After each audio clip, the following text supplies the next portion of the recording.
নিজ নিজ অস্ত্র ও সাহসকে সম্বল করো আর যুদ্ধ করার জন্য প্রস্তুত হও। আমাদের বিরাট রাজ্যে নারীদের সুরক্ষা হেতু কিছু ব্যবস্থা করতে হবে। এমন হতে পারে যে পাঞ্চালী, সুভদ্রা অথবা উত্তরার হানি করার উদ্দেশ্যে দুর্যোধন কাউকে বিরাটে প্রেরণ করতে পারে। তার আবশ্যকতা নেই আর্য।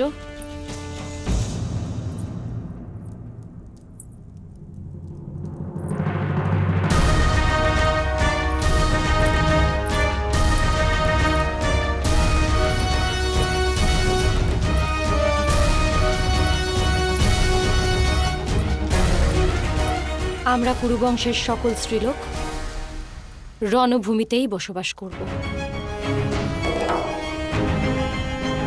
জল, আহার ও দুস্থদের সাহায্যার্থে সকল কার্য আমরাই করব।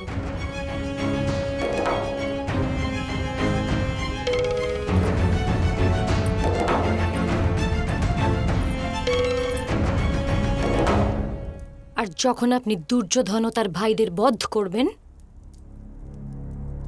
তখন আমার উপস্থিতি তাকে স্মরণ করিয়ে দেবে যে তার দণ্ডপ্রাপ্তি ঘটছে, বীরগতি নয়।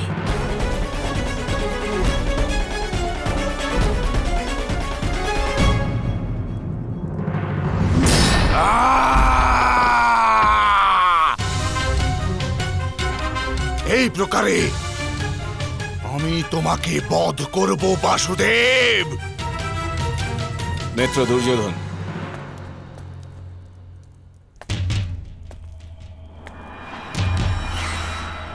তুমি এখানে কি করতে এসেছো? এই তোমার মিত্রতা? রাজসভায় ওই বাসুদেব যখন আমাকে অপমান করছিল, তখন তুমি ওই বাসুদেবের পক্ষ নিয়ে দাঁড়িয়েছিলে। যুদ্ধের সিদ্ধান্তে ভয়ভীত হয়ে গিয়েছিলে তুমি। তুমি, মামাশ্রী আর ওই বুড়ো ভৈরব, তোমাদের প্রত্যেকে ভয়ভীত হয়ে পড়েছিলে। শান্ত হও মিত্র। আমি ভয়ভীত হইনি, আর আমি আপনার পক্ষও ত্যাগ করিনি। আপনার পূর্বে আমার মৃত্যু হবে, এই আমার প্রতিজ্ঞা। আর আমি আমার এই প্রতিজ্ঞা অবশ্যই পূর্ণ করব। সংবাদ আছে, আমাদের যুদ্ধভূমি অভিমুখে যাত্রা করতে হবে। চলো মিত্র, বিজয় তোমার প্রতীক্ষা করছে। বাছা আমার, আমাদের পশ্চিমে সামন্ত পঞ্চক অভিমুখে প্রস্থান করতে হবে। আর বিশ্বাস রাখো, তোমার পক্ষে অতুলনীয় শক্তি রয়েছে। বিজয় তোমার জন্য প্রতীক্ষা করছে।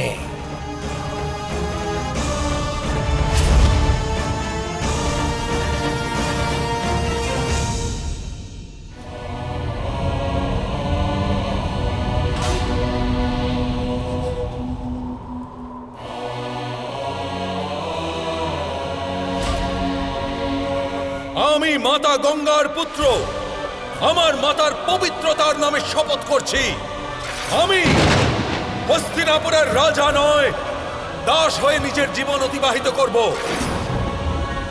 আপনাদের পুত্ররাই হবে রাজ্যের অধিকারী। যে আপনি আমাকে কথা দিন যে যে কোনো স্থিতিতেই আপনি আর আমার পুত্রদের পক্ষ কখনো ত্যাগ করবেন না। যতকাল তুমি রাজা হয়ে হস্তিনাপুরের সিংহাসনে বিরাজমান থাকবে, ততকাল আমি হস্তিনাপুর আর তোমার সেবক হয়ে তোমার প্রতিটি শব্দকে আদেশ জ্ঞানে পালন করব।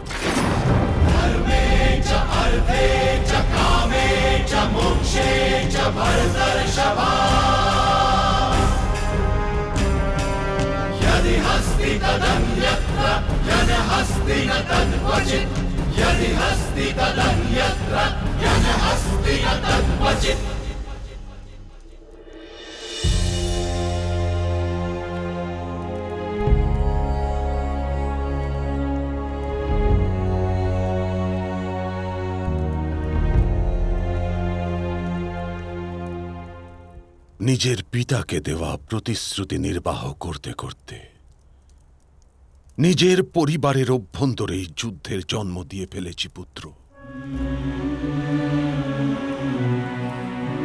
এই সিংহাসনের গৌরব অক্ষুণ্ণ রাখার জন্যে আমি জীবন মরণ প্রয়াস করেছি,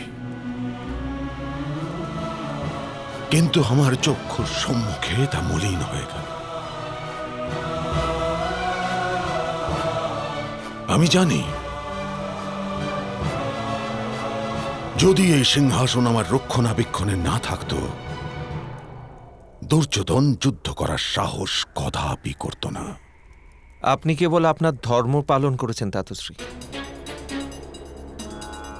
প্রচণ্ড প্রবাহ যদি নৌকাকে পারাবারে নিমজ্জিত করে, তাতে কাণ্ডারির কোনো দোষ থাকে না তাতশ্রী। আপনি তো সর্বদাই হস্তিনাপুরের নৌকাকে সঠিক দিশায় নিয়ে যাওয়ার প্রয়াসই করেছেন তাতশ্রী। সেটা পর্যাপ্ত ছিল না বিদুর।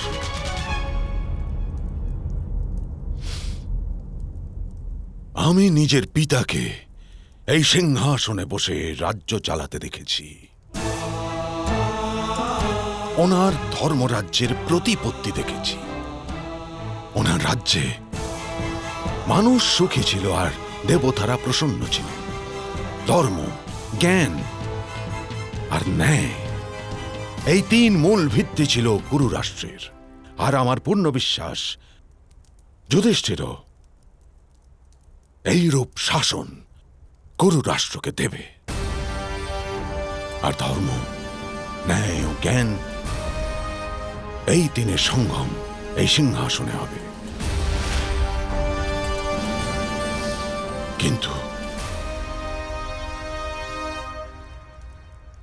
কিন্তু দুঃখ একটাই যে আমি সেটা দেখে যেতে পারবো না। আজ অন্তিমবারের জন্য আমি সিংহাসনের সম্মুখে দাঁড়িয়ে আছি।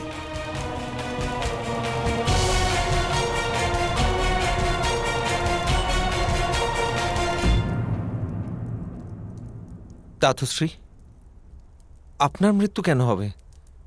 আপনি তো ইচ্ছা মৃত্যুর বরদান প্রাপ্ত তাতশ্রী।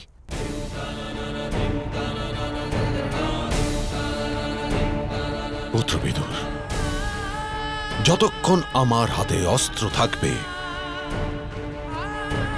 ততক্ষণ পাণ্ডুপুত্রদের বিজয় প্রাপ্তি হবে না। আর আমাকে ততক্ষণ যুদ্ধ করতে হবে যতক্ষণ আমার মৃত্যুর কারণ আমার সামনে উপস্থিত না হয়। আমার কাছে ইচ্ছা মৃত্যু আছে, আর এখন মৃত্যুর ইচ্ছাও আছে। আমার সন্তোষের একটাই কারণ পুত্র বিদুর, ওই একমাত্র শক্তি যা আমার সমাপ্তি ঘটাবে তা পাণ্ডবদের পক্ষে রয়েছে।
क्षमा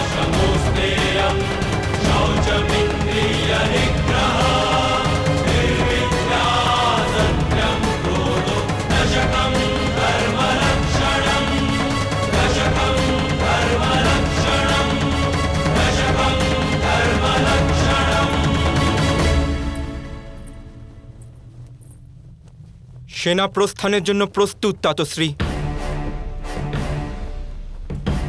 আমরা সমস্ত ভ্রাতা তথা উত্তর নিজের নিজের দলের সাথে আদেশের প্রতীক্ষা করছি। শীঘ্রই সেনাপতির মাধ্যমে পরীক্ষা নেওয়া হবে পুত্র। তার পশ্চাতেই প্রস্থানের আদেশ দেওয়া হবে। সেনাপতি হিসেবে যুবরাজ ভীমকেই আপনি নিযুক্ত করেছেন তো সম্রাট? না মহারাজ, পিতামহ ভীষ্ম হস্তিনাপুরের সেনাপতি। আমাদের সেনাপতি সেই হতে পারবে যে পিতামহর হাত থেকে অস্ত্র ত্যাগ করাতে পারবে।